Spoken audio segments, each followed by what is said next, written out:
Hello, everyone, and welcome to Friday. Friday started, which means that you feel exhausted, probably, if you're anything like me. What about you, Marianne? I'm okay, I think. Is it what I didn't? Yeah, I think I'm okay. This weather's just really bizarre as well.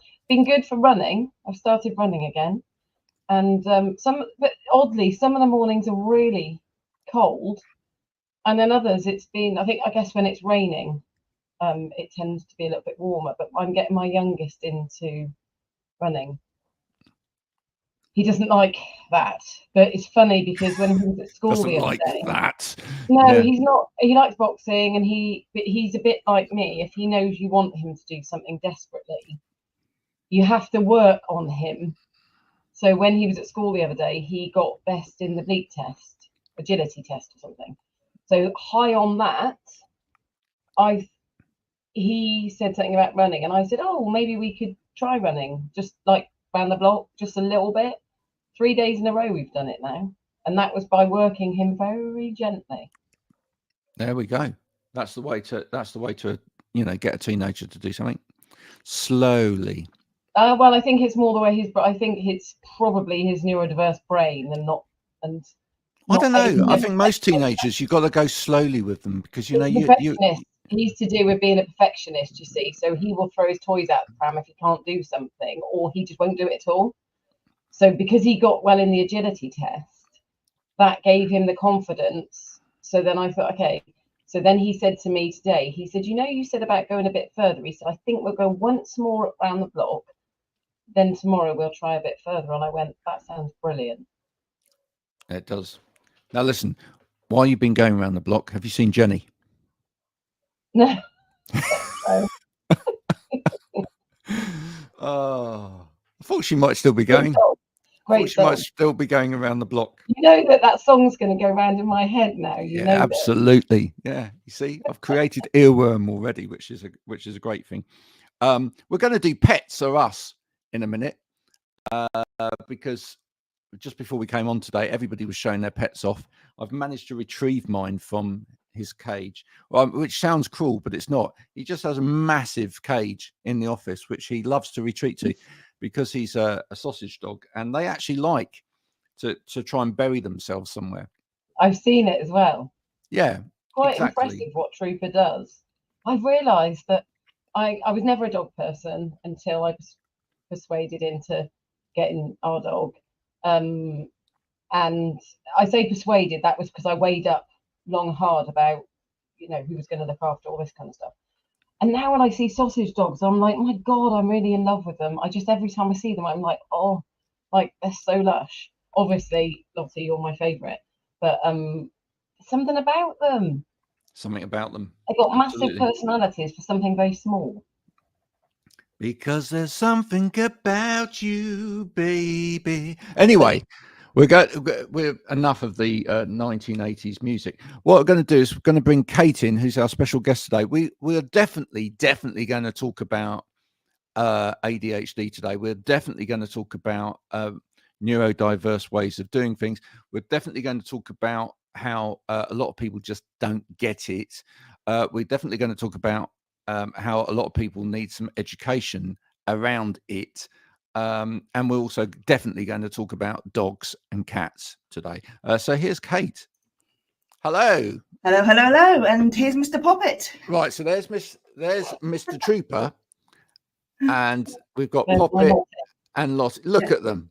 That moment right there, that screenshot, which we're doing now in the background, that's going to have 1 million hits on social media. Very impressed. Well, Mr. Poppet's used to the fame and the fortune, to be fair, because he's been on business trips with me. I went to a business retreat in May, and he came with me. He's popped up over the years. If you go back through all my posts, everything online, you'll see him and his brother, who sadly isn't here anymore, but you'll see him popping up as the head honcho for pretty much everything, really. It's important to use your pets. It's definitely important to use your pets in your business, folks. That's official from me this morning. My newsletter, my LinkedIn newsletter, is called, if anybody hasn't already seen it, it's called Sausage Dogs Are Cute, which is why it has now over 4,000 followers. Whereas Harry's, which is called Accounts is Interesting, has only 238 people following that for a reason. So if you're gonna, and what's mine? Yours is called Qualification Snobbery, which again is a great title. I think if you're going to do a newsletter on LinkedIn, folks, just give it a good name, because otherwise when it pops up in people's feeds and it's like how to make Excel spreadsheets interesting, nobody's going to read it. There you go. Well, my newsletter I will have to pull it over into LinkedIn, because it's called Inside the Lab, because what's on the slab. Yeah. Okay. You see, I do like that. You see, that's intriguing. You see, you've got the intrigue in there. Pillow fight, anybody?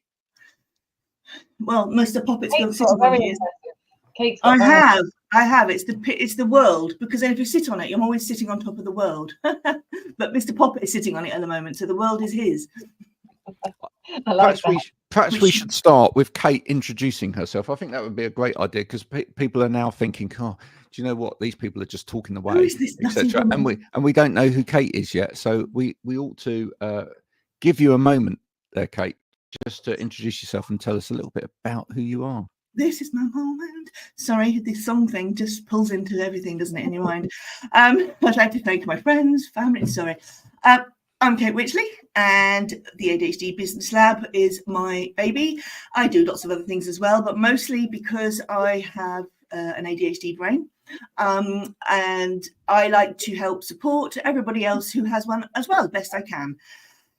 So it's all about doing things your own way. It's all about being able to just accept that we are who we are, and we see life in our own unique way. And this is not to say that nobody else does either, because they do. And I think we're all here with a purpose to show everyone that you don't even need an ADHD brain to be amazing and unique, but we are going to help nudge you along the way. See, I love that. What do you think of that, Marianne? There you go. That's exactly how I feel about it. And I quite often, I speak very openly about my diet. Well, I say I speak openly about my diagnosis. I did speak out about it, like business-wise. Well, I'll hold that thought, business-wise, but also in my personal life. And so many of my female friends have messaged me, and I'm not surprised with the ones that have. And I said to them, look, do you know what? I said, yes, I did get a diagnosis. I feel a bit embarrassed sometimes. And that's only because of the way it's all gone. Because actually what it taught me was just go and bloody be yourself. That's what it from the day I got that diagnosis, I just went, it was never me. I was never the problem. And from that day on, I just owned who I was. And that's why it goes along with what you said. And the conversation I had with Graham just before this, that when I do my training, I start off by saying, look, I never mean to offend anybody. I only ever want the best for anybody. Come and speak to me. Because actually, I just think we've all got arguably some sort of disability. My friend's got a toe missing. He has got a disability in some respects, but he lives with it and he adapts. And I think if everybody was a bit more respectful, as you've just said, I don't hear many people say it from that point of view. We're not all a bit ADHD. We're all just who we are. Unfortunately, to get people to listen and to understand, you sometimes have to. And like you're saying, you're trying to offer that support for people that maybe aren't quite as able to shout about it or own it or whatever, I think. But from what I've heard, from what Graham said, you do. Yeah, it's interesting what you said about so I went away last week. I had to go and get a plane and back again.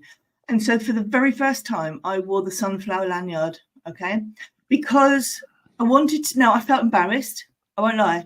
It felt odd. I felt like I was making a big deal out of something, because I was with people who know me and like and love me enough to think, well, you're with me. Do you need to have that? And I did it deliberately to see what the impact was of where I was going. And I have to say, from the minute I got to the car park in Heathrow, everyone who spotted it was just phenomenal. I mean, one person came over to me and said, "Oh, if you go this way instead, it'll be easier." I mean, people went out of their way. As soon as they saw it, they went out of their way to really help. And they didn't, and they did. It was, everybody was mind blown at how helpful the whole of the airport staff were. They really, really were. Obviously, it's not, as you know, noticeable really in other countries. It's a thing here. Went to the theatre last night. I deliberately chose not to wear it, and then I went to the accessible toilets, the disability toilets, and there was a couple of us there, and I felt, oh my God, any minute now someone's going to say to me, "Why are you here? Why are you here?" I thought, oh, should I have brought this lanyard to show that I'm allowed to use it? Now, no one did, which was nice, which was good. But that feeling of somebody's going to, I realized that perhaps wearing that lanyard, it made me feel a little bit safer to say, okay, well, everybody now knows I have a hidden disability, and so people are going to just accept it. But you know what really annoyed me? The fact that I would have to do that in the first place. That's what got my goat last night. I was like, damn that. Why am I feeling this? Yeah. That's really interesting. You say, because this morning, again, Graham and I have early morning chats about the stuff that we've seen on social media normally. When I go to Pilates, I always like to be at the front because I know that I'll concentrate and I focus better if I'm at the front. It's the only time I'm ever early for anything, because I know that if I don't get there and get my space, that I will get anxious then, because I start telling myself, oh, it's all going to go wrong, and you know, and it made me reflect on how one day I came running in, and the mats used to be over the other side of the room, so I knew that I'd have to get in the room and get across and get a mat to be able to get it down. So as I went to put my mat down, this guy put his mat down fractionally before me, and then he said, "Oh, sorry, did you want that space?" And I went, no, it's fine. And I thought, oh, it's not fine at all. So I didn't say anything, and I thought, you idiot, you should have said something. Anyway, then there was another time that a lady, a similar thing happened, and she said, "Would you like to go here?" And I said, "Oh, would you mind?" I said, "It would really help me because I can focus better." And then I said I had ADHD, and she said, "Oh, that's great." And then next time, every time I've been in since, she's gone, "Oh, I kept that space for you."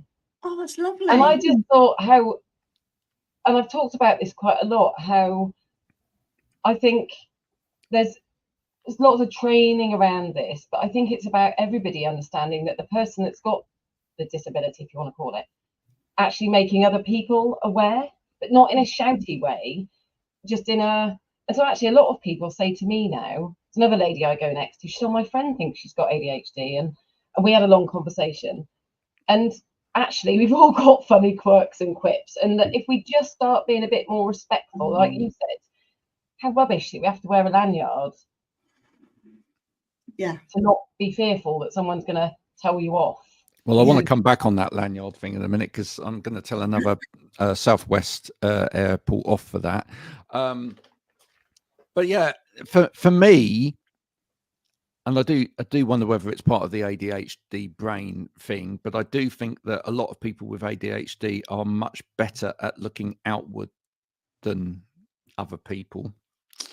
But ultimately, I think that's what it's about. And I know Kate and I have had long conversations about this in the past as well. But I do think that a lot of people, especially on social media, are too busy looking in.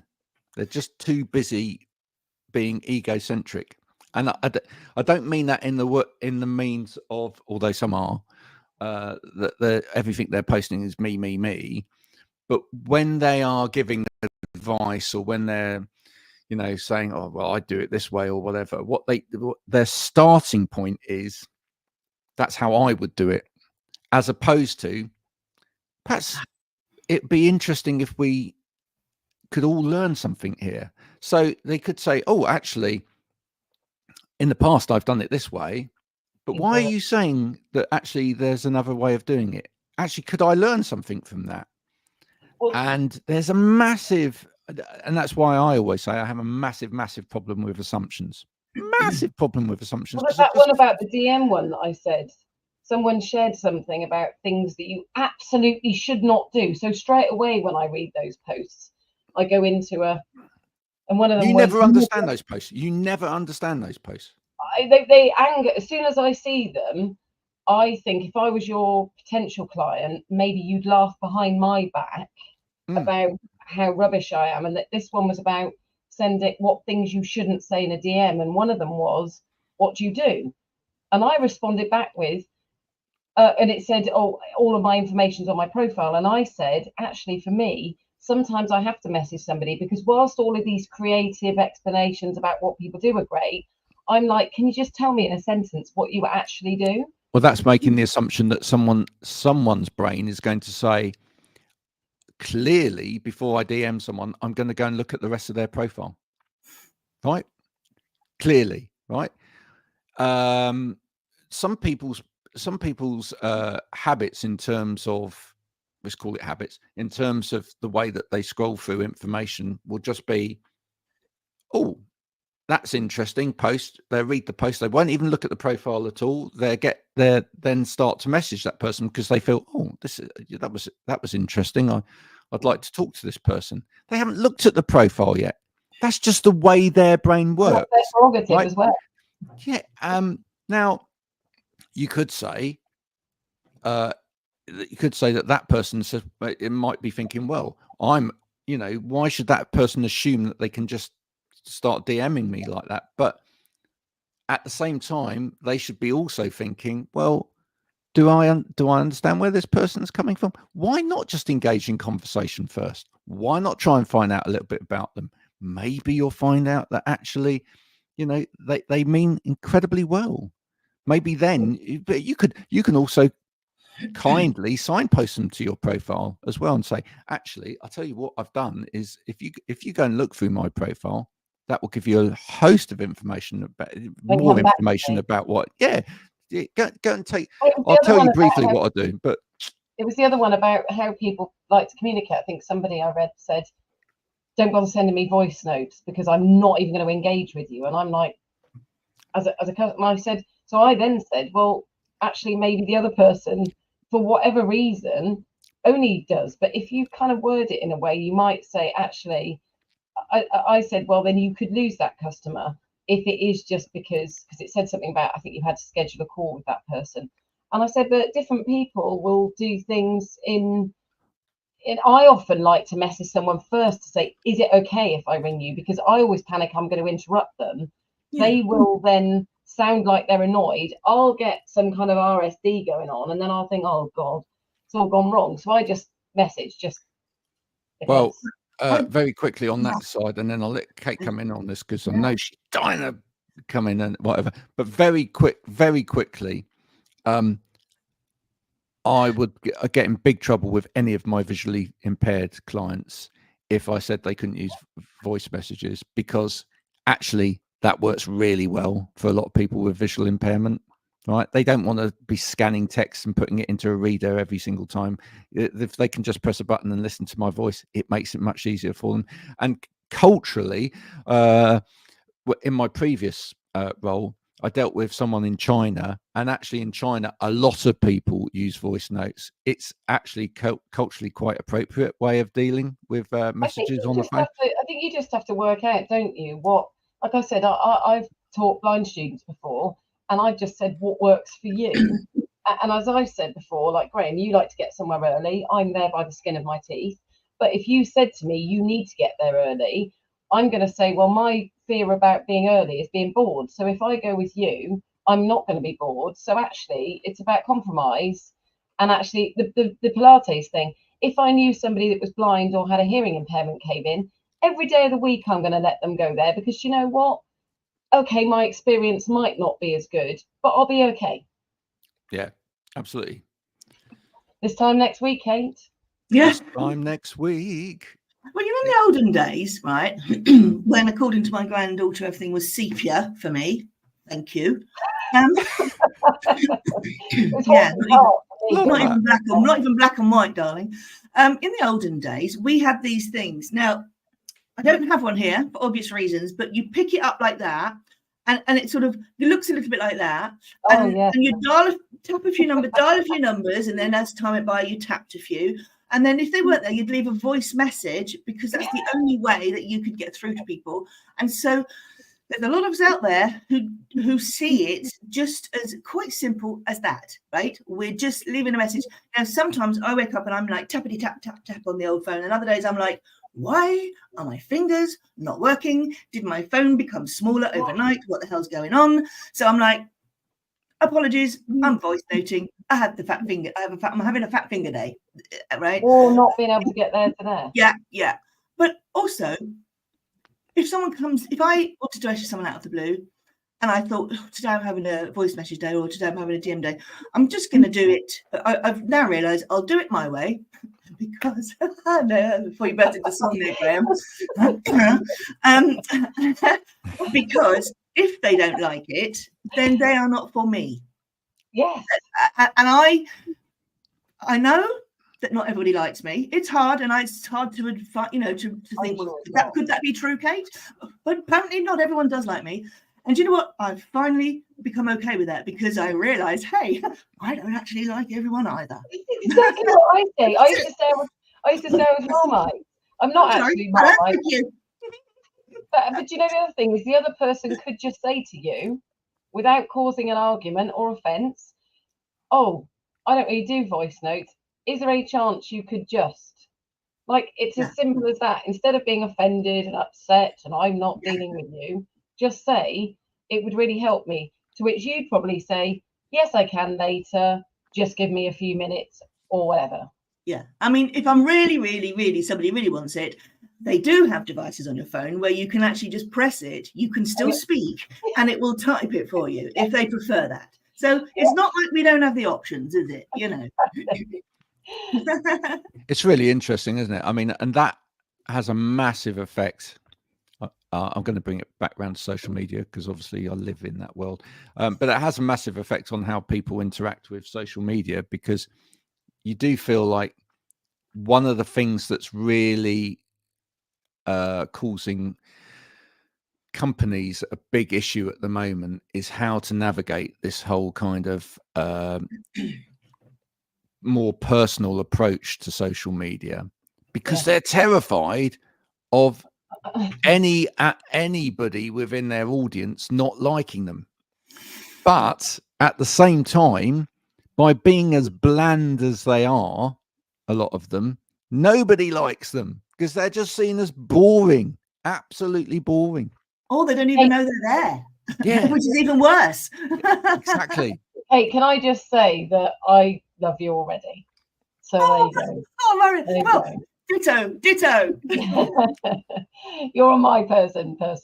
Oh, My person. Well, thank you. I think that deserves an absolute. Got some great effort on that, didn't we? Everybody needs kazoos, by the way. If you haven't got yourself a set of kazoos yet for Zoom meetings, do it. What is it? Oh, well, in my day, we used to get pieces of toilet paper from schools, and we used to put it over comb, and we used to dance doing that way. I don't know why I went into the silly accent, but it seemed appropriate. No, and apologies to everyone who hears that accent, because now I'm going to get RSD, that everyone's going to hate me for doing that accent. Kazoo is literally one of these.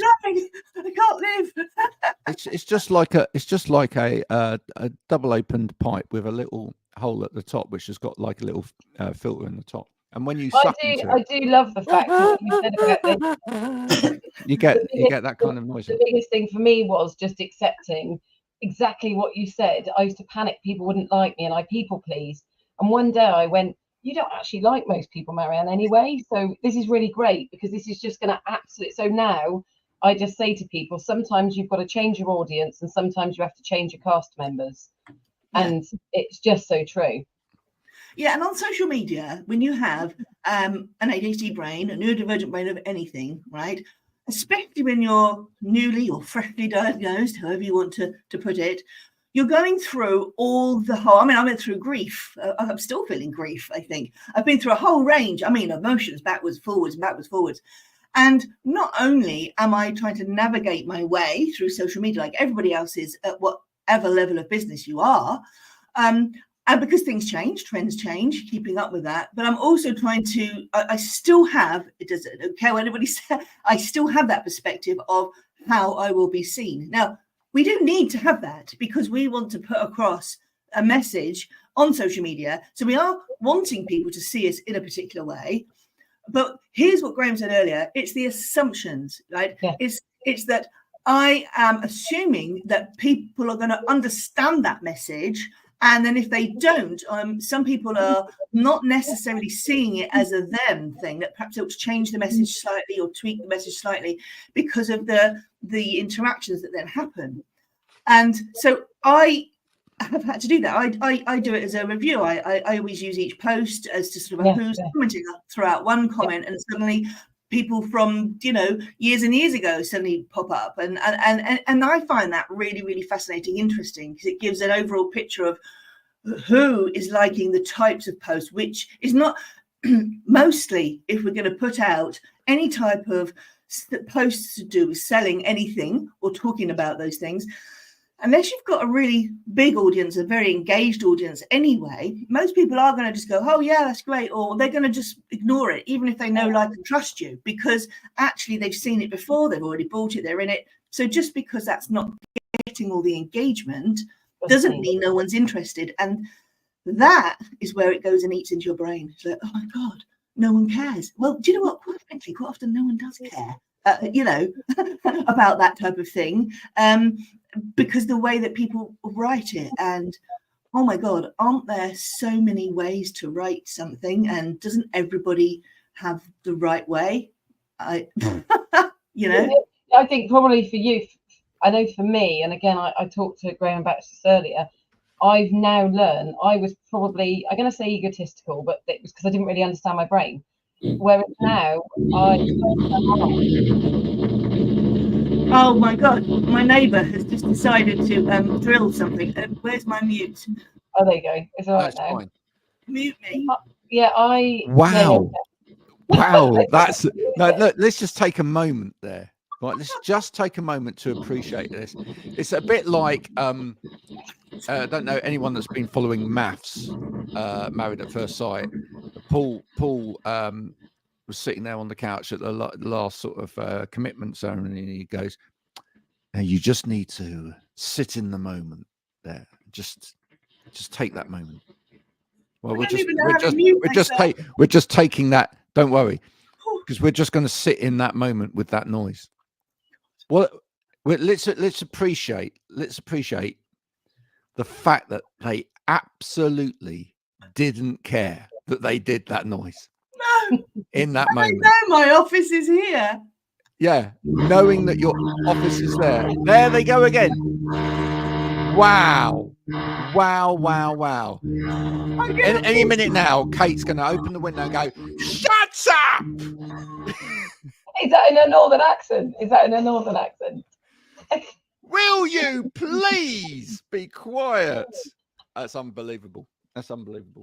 Anyway, hopefully we get past that point. No, what I was going to say was, I think for me, the biggest thing was realizing that, as you said, not everything lands with people the way, yes, something yesterday happened to me, and I'm much better at reflecting on stuff, and instead of exploding at things like I used to because someone didn't react the way I wanted them to, or whatever, or thinking I was right, now I sit there and I actually went back to this person and I said, I'm really sorry with how I interpreted what you said. I interpreted it from my point of view, and I didn't actually listen to, I didn't fully appreciate where maybe, because I tend to be, this person referred to me as somebody who is a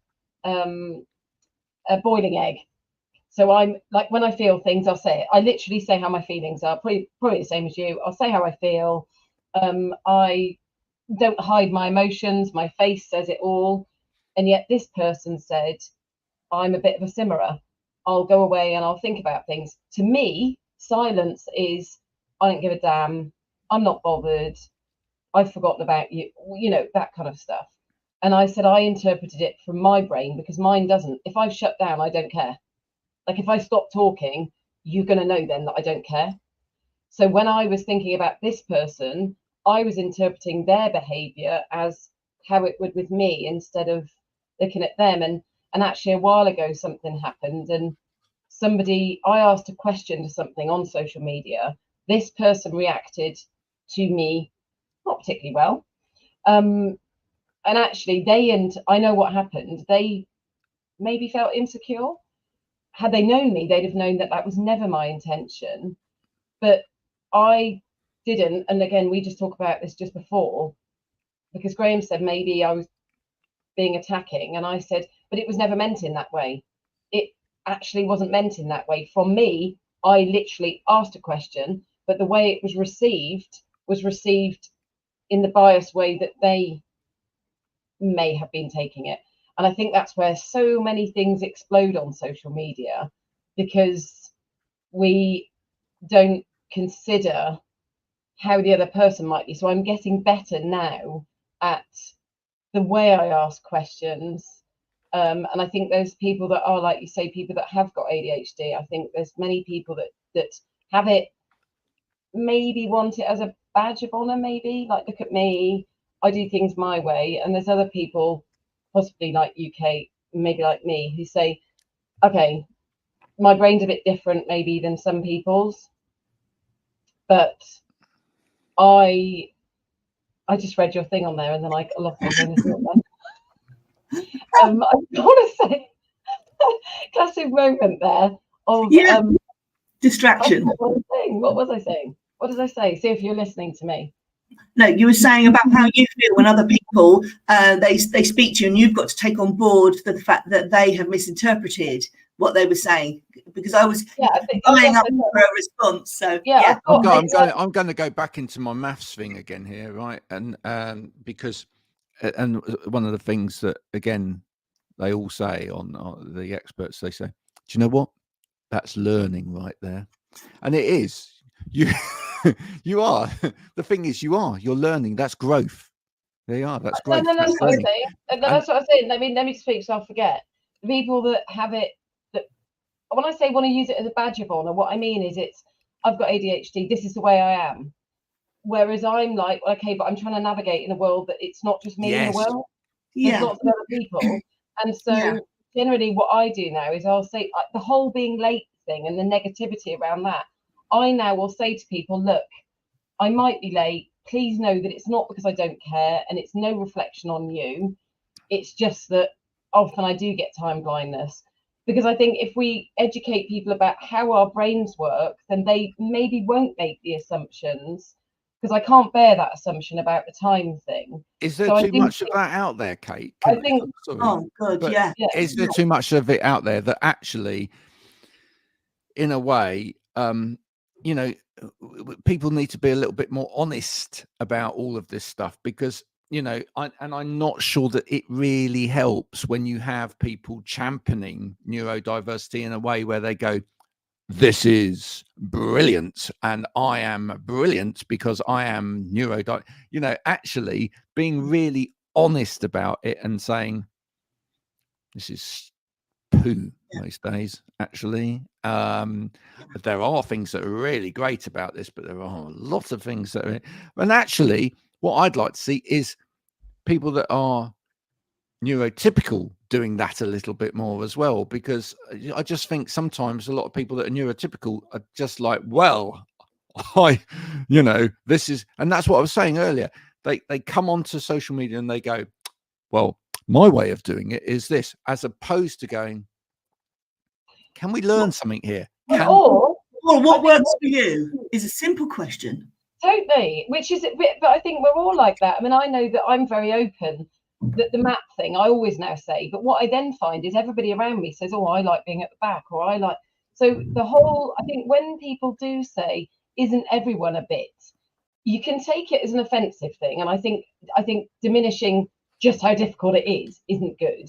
But I think what we can take from that is that if we all start talking more about our struggles other people will then go, oh gosh, yes, I struggle with that. And then we start accepting that actually we're all probably struggling somewhere along the way at some degree all the time. Absolutely. Now listen, we want to keep people's interest completely high in throughout this podcast, and I'm now going to throw complete disarray into the minds of two people with ADHD because they're going to hate this. All right, so look at them, look at the terror on their faces now, because we're going to have, before Kate, we come back and talk to Kate about the event next week, we're going to have this, folks. We're going to have quiz time. Okay, you ready? Oh, you see, because I've just thrown it at you without pre-warning you, you're absolutely hating this. But can I just assure you both, right, before we start, that there is absolutely no way that you'll get any of these quiz questions Well, wrong. I don't know. No, you absolutely definitely won't. Okay. Right? Okay.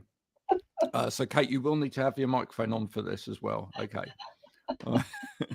Okay, your first question today, and you can play along at home as well, folks, and that's the beauty of this as well. So which of these was not a movie sequel? Okay, which of these was not a movie sequel? A, Back to the Future 2, B, Rocky 2, or C, Monge 2.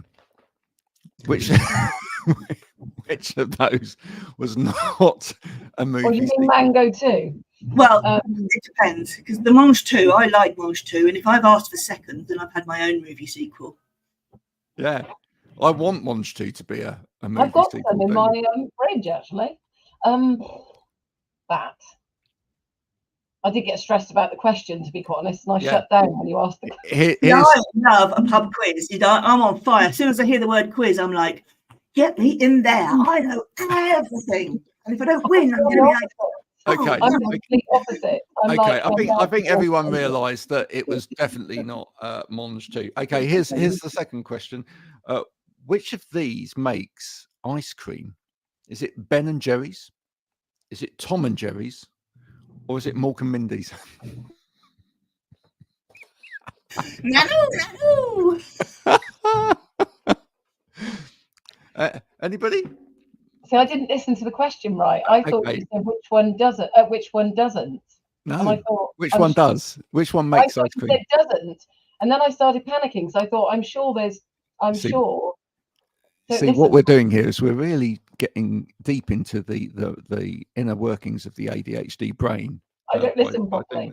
This lovely little quiz. Okay, so the answer to that was Ben and Jerry's. Okay. Yeah. Ben and Jerry's, I knew that. I just didn't want to answer. I wanted to deliberately get it wrong. Yeah. I didn't listen to the question properly, so there we go. Right. So this one, in 1990, Marathon chocolate bars. Oh, I know that. Yeah. Changed their name to what in the UK to align with the rest of the world? Was it Lion, Dime, or Snickers? I know that one for sure. Yeah. Snickers, and they've actually put marathons back on some of their rappers recently. Yes, they have. Yes, they have. Okay, one last question. Okay, you'll love this. You see, what you've got to do is you've got to get through the question without laughing. If your ball lands on an alligator at the Mayaca Pines Golf Club in Florida, what do you get? A free drop, a free holiday, or a new leg? I was going to a what's a drop? I'm on that. I've done that as well. Same thing. I can assume it's that. It's that. It's where you get your you can drop the ball onto the fairway. What? Oh, you can just take it. You can start again. Take it. Well, no, you can take it from the point where the alligator is. You can take it and you can drop it onto the fairway. There you go. Apparently, legs are more valuable. We're allowed to keep them. I do like the idea of the free leg though. Yeah, or a new leg. That's rather good. That's beautiful. That is from a book which I'm just going to plug very quickly. There's lots of business books that get plugged all over LinkedIn every single week. Most of them are absolute tosh. I'm going to say now, they're boring as hell. They won't teach you anything about business. I'm going to go back again and say, read psychology books. They're very, very good. Read autobiographical novels by musicians. They will teach you everything about life you need to know. Hell yes. And read books like this, which is the Senior Moments Activity book, which helps you as you're getting older to keep the brain active. It's Restore Your Brain to Its Tack-like Sharpness, and it's by Jeff Tibbles. There you are. And hang on, what if you didn't have any tack-like sharpness to start with? I literally was about to say, what happens if you didn't have a good Then it start? might actually develop some in for the first time in your life. You Okay, never know. we have a get-out clause. That's all I need. I always need to have a get-out clause. Absolutely. If you enjoyed that and fancy coming and playing that one week with us, do let us know. We'd love to have you on the show. Now we're going to talk about next week because it's all happening next week. So tell us about the event, Kate. Funnelcraft Live. Okay, what are funnels? Well, I love the techie side, and that is one of the things that I do. So when you say, what do you do, Kate? Well, all the things. And I'm proud of all the things. I don't care. Don't pin me down. Don't fence me in. The fact is that techie stuff, funnels, the business stuff, most people out there online are not doing that as their speciality. They're out there doing wonderful other things as therapies and coaches. They don't want to be bogged down by all the techie stuff. And then someone says, you've got to have all these things. They're all going to link up and they're all going to make you sales. And then it just gets completely overwhelming and you put things into place and it's too much. So I have my own platform as well, and I just want to simplify everything because it doesn't have to be that complicated. The more we often think about things. So what I've done is I have, because I do like to get about a bit, however you want to interpret that, actually do interpret that in the right way. What am I saying? Don't interpret it in the wrong way. See, I leave myself open all the time. Right? I know a lot of people. And I know a lot of nice, really good people who are not scammy and horrible. You know what I mean? They still have their own ways of selling things. And sometimes they might seem to some people a bit like, oh, that seems a bit impossible. But I can guarantee to you, every single person at the event, they're going to take you on a customer journey of what do you need to create customer journeys, marketing funnels, sales funnels, without all the ickiness, keeping it simple, step-by steps from people who aren't going to just try and sell you all their millions of pounds of things. And if you did buy anything from any one of them there, because let's be honest, it's an event, I can guarantee they will look after you. I know every single person really, really well. And I wanted to make the whole event as neurodivergent friendly as possible. Now, here's the thing, right? I know what I need at events, and I cannot assume that other people with a similar brain to mine will also want the same thing. And I then had to be careful of not trying to provide everything because that would just be a bit overkill. So we have quiet rooms so people can go off if they need some quiet time out. And actually the venue, when they found out about this, when he wanted one, they gave us two, which I thought was brilliant. How brilliant is the venue once they heard the mission to just go, we're on board with this. This is great, you know. We have bite-sized chunks, so there won't be any speakers standing there for an hour. All the sessions are like 15, 20 minutes. There's one that's longer because honestly, what he has to say is absolutely brilliant and it's very entertaining. And there are a couple of speakers speaking twice because there's no point in them telling you all the information at once. It needs to be make sense within what you're learning. So they're going to be speaking at the beginning and the end in small chunks. So within the funnel. There we go. So I've tried to do that. I've also invited a couple of people to join what I very grandly have set up as being a review panel, because I want people I didn't know particularly well or may have only seen online. I've invited them as a guest to come along and tell me about the process from what they see on the landing page, how the emails land, the information that they're given, to be honest all the way so that next time I improve, but also in case I might need to tweak something right now I hadn't noticed because my perspective is slightly different, you know. So it's not a huge big event. It's the first time I've put it on. It's going to be lots of fun. We've got lots of things happening, and the venue itself, the room itself, it also has, you don't just walk into a big vast room. We've got one which actually got fairly low ceilings, and so it's quite cozy. You don't get the feeling of suddenly being in a big vast hall. So I have tried to think about as many things as I possibly can, and we'll see how that lands. And everybody that's contacted me saying, oh, you know, they may have a problem getting there. We've got two dedicated people to help. Anything, we'll meet you at the door. If you say text this number, we'll meet you at the door if you want to walk through around to reception. Whatever it is, you know, I'm trying to see if I can put out the stops. And one of the reasons I asked Graham to be my co-host, apart from the fact that, you know, you're pretty cool, and between us we have a nice banter, it'd be way more interesting for people than just looking at me all day, is that I had to recognize my own limitations. And something you said earlier, Marion, about the ego, and I was like, do you know what, it's not the me show. I love the hosting, I love all that, but it's not the me show. Yes, I'll be doing little bits of teaching here, but if I try and make it like that all day, I'm going to be drained. I'm going to be literally on the edge all day, and it will be brilliant. I would be brilliant, but do I need to do that to myself? Right? Because actually it's about the people who come. It's about everybody who's coming along. To break it up between the two of us, there's a good banter. Graham has an understanding of people in the way that I like and respect, and I know it's not. I haven't just pulled. You know, if I was to pull out somebody very famous and I'd never known them before, just for their impact, what does that say? It means I'm going for show rather than service. Yeah. Do you know what I mean? Yeah, and also that means it breaks the day up a bit. We both get a bit of a, you know, a little bit of a break from having to be on, and that's really, really important as well. I'm really excited. I'm really excited about it. Actually, I hadn't allowed myself to be excited. I was more, and I never doubted about doing it. Like, I woke up one morning, I'm going to do this. You know, that sort of spontaneous thing, and then an hour later, I went into a business group. And I was still in that spontaneous thing. I hadn't even thought it through. And I went, oh, I'm doing an event. I was like, oh, I am now. Oh, I love that.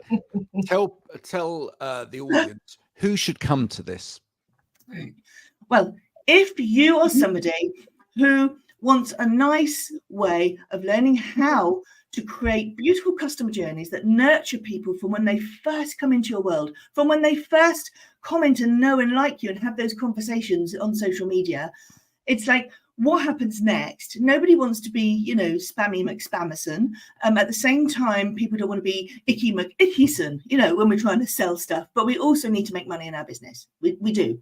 So it's about creating. If you want to know how to just readjust, realign what you're doing in a way that gives you back more time, comes across as being that you, the person you are, so that you can make more sales, that, you know, everything converts a lot better. That's who should come. And what I discovered was, going back to what you said earlier about who we're talking to on social media, I realized I had done this by default. So I'm going to recommend it as a good tip because it worked for me, might not work for everyone. People said to me, you have to really niche. Now, you do to a point, right? But at the time, I just couldn't pin that down. And I think that's not just an ADHD brain thing, but it is also, a lot of people struggle with that. So what I did was I thought, I'm going to just be me for a while, and I will see who comes to me. And then I realized I was working with people who perhaps I didn't want to always work with. And that's how I knew my messaging was off. It was the only way I knew it, because, you know, if you're not making any sales, then you know it. But when you actually do make sales and you do have customers and clients, you know it even more. And so that's when I really knew how to tweak that. So there's going to be lots of advice as well about recognizing that, understanding that. And, you know, half the speakers have neurodivergent brains, the others don't, although some of them probably do, but don't know it yet. Maybe we'll tell them. I think, yeah, what I like is that Ray and I've been speaking to quite a lot of companies recently. And like I said, I do one thing. What I do is something that isn't arguably neurodiverse related. However, the people that would be having service of me, as in training trainers, need to see that actually you need to take this on board. And as you're saying, the people that are coming, it's people that, and what we're seeing, and Graham's picked up on it, I've kind of like accepted it. I've accepted it, but I still won't walk away, is that some people won't hear it. But as Graham said, they need to hear this, because, you know, if I'm training trainers, a lot of trainers don't think that they should have training on how to train. But I've said a lot of this stuff is about understanding how people think, what they do. And I think that's why a lot of people that are trainers and do it well, because a lot of them are neurodiverse, and they understand things like I was saying, when people come into my room, I didn't think I did anything particularly special, but what I do is I make people feel safe.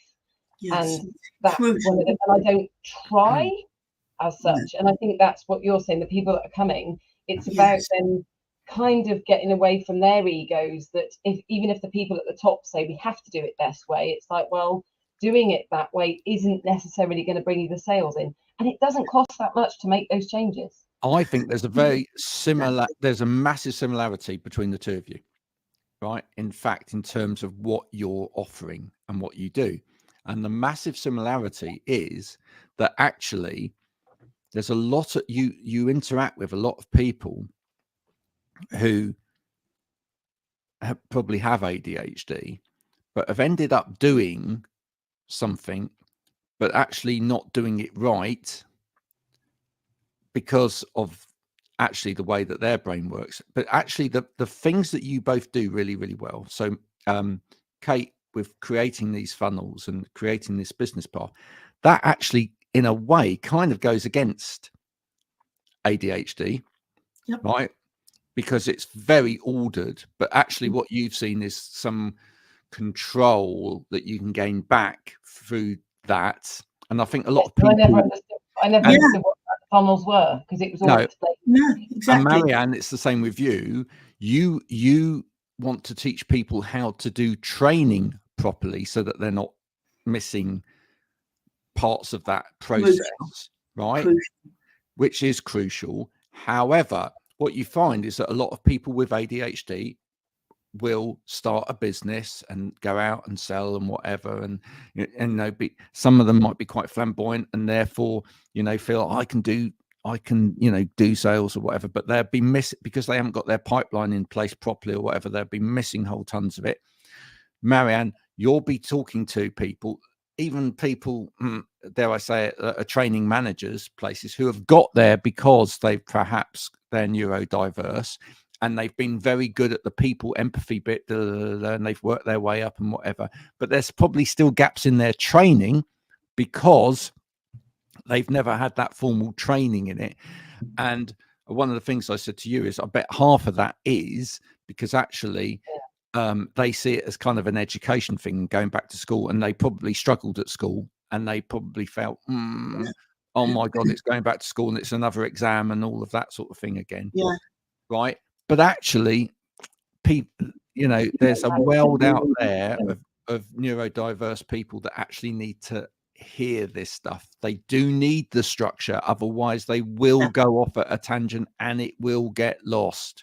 It is about control, right? At the end of the day, we all want to control and be in control, and not just that, we want to feel like we have control over our lives.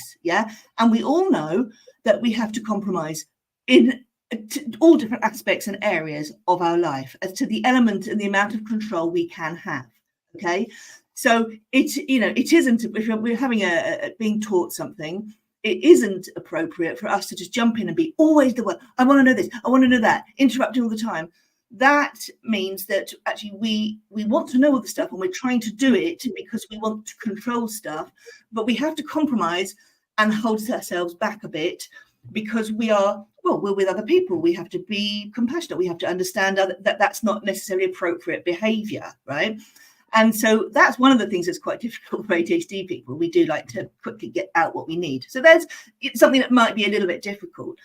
For me, the whole business thing is, I don't want to have to keep repeating myself, keep doing things the same all the time, right? If it's about, I want to control what's happening, and I'm in the here and now. So I need to set up things which are automatic, evergreen, if you like, if people know what that means. It means that things happen all the time. I love automations, tags. I love all those techie things, because when that's set up in place, right, that can run along, and then I can focus on my new thing that I want to, that's motivated me, because that has been done. Now, that isn't just for people with a neurodivergent brain. That is for anyone. Free up the time. You see it all the time. Free up your time by doing this. But I don't think they realise the psychology behind it. It's because to get to there, being in control, having that control means doing less things, right? Because then we're not overwhelming our brains. And I'm quite privileged to have a bit of a logical brain. So what I do is I will ridiculise things. And that's the only way I can suddenly give myself a little, slap in the face of a wet kipper, if you're into kippers. But it's the only way that I can do it, is I have to just say, okay, well, if I don't do it, what happens? So give you a real life example. When I was last week on the business retreat, we had the most beautiful villa. Oh my God, it was lovely. Excuse me one moment. Absolutely gorgeous. And at the top of the villa, in different levels, were the beautiful bedrooms with the en-suites and the lovely balconies and the views, okay? And downstairs, right on the bottom, with the indoor pool, there were 3 other rooms, which looked a little bit more like youth hostel rooms, okay? So, of course, there was a bit of like, well, who's getting which room? Now, I wandered around. I'd already decided which room I wanted. And I thought, I know I'm going to get the room I want. How? And I wandered around and I looked at, I went, no, people, you don't want to go into this room. Honestly, there's nothing here to see, and made a big joke of it. And then I left it. Because do you know which room I wanted? I wanted the one downstairs in the dungeon, as I called it, right? Next to the indoor pool. Because I wanted to control my mission for the week. My mission for the week was that I'm going to go and have a swim every single morning before I start the day. And the only way I can do that was to literally have it outside my door before I got distracted about anything. If I'd have been in one of the fancy rooms upstairs, I would have come down the stairs, seen somebody in one of the rooms, started chatting and gone, oh, it's too late for my swim now. We're going to have to start work. And I would have kicked myself.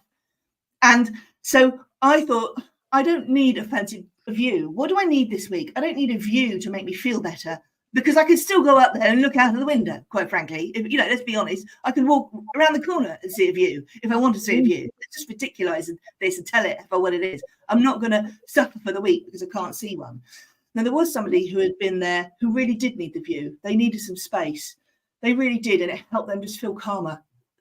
Perfect, because we all needed different things. I needed to hold myself accountable, to have a swim every morning before I interacted with anybody, just to remind myself I need to earn enough money to buy a house. I don't think people realise just how control. I don't think people realise just how much I would put my gym gear on every morning, because I know that even if I don't go straight away, I could, as you said. I just wanted to say, I know we're finishing in a sec. I just wanted to say where you said about the like we can't always when you want to learn lots of stuff and you want to ask lots of questions. I think that's why, for me, and again, I probably don't do this accidentally then, although I've done it unconsciously. When I'm teaching people, I'll always say to them, okay, this is going to happen, and then afterwards this is going to happen, so don't worry about this, because I am going to cover that then. And I watch everybody and they say to me, it's like they just can relax into it, because I tell them what journey I'm going to take them on, so they don't have to keep jumping in, because I've already said we're going to go there. And that's my style of teaching. And that's probably where we're going to always get on really, really well, because that's exactly what I like to do as well. I like to just set the scene. In fact, I once had just before we finished, I once did a call, a workshop, and it was at a big festival, and it was for the kids there, right? And the title of it was How to Brainwash Your Parents, right? Needless to say, I got a ton of people. My workshop was full, right? But when I got there, first of all, there were some parents lurking. So what I did was I just told them, this is going to happen. This is going to happen. What I'm going to do is this. And by the end, I'm going to have brainwashed you. Laugh, laugh, laugh, laugh. At the end of it, they're like, oh, yeah, you did. There you go. There you go. Folks, we're out of time, but what great conversation. Now, listen, if you want to see all 3 of us, because we're all going to be there, yes, if you want to see all 3 of us and meet and have a chat and a cup of whatever it is you want to imbibe, do come and join us in Oxford. Okay, we're going to put the links for the tickets as this goes out, and you know, go and fill your boots. It's been brilliant, Kate. Thank Thanks again, you. Marianne. This has been a better Lovely to way of meet you. life, and we'll see you in Oxford if you're coming. If we don't, I will see you next week, same time, same place, Friday. Until then, bye for now.